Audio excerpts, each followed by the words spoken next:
রাষ্ট্র গঠনে আগামী দিনে জনাব তারেক রহমানের যে 31 দফা, সেই 31 দফার আলোকেই চলবে আগামী দিনের বাংলাদেশ।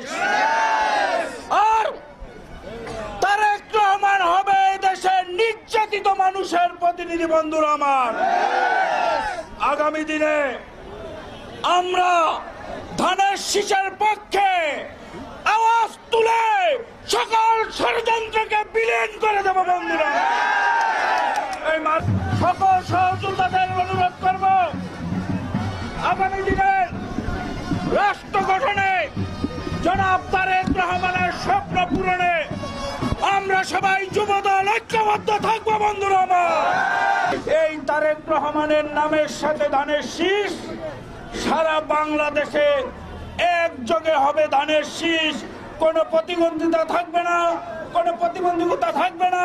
আমরা সবাই ঐক্যবদ্ধ ইনশাল্লাহ।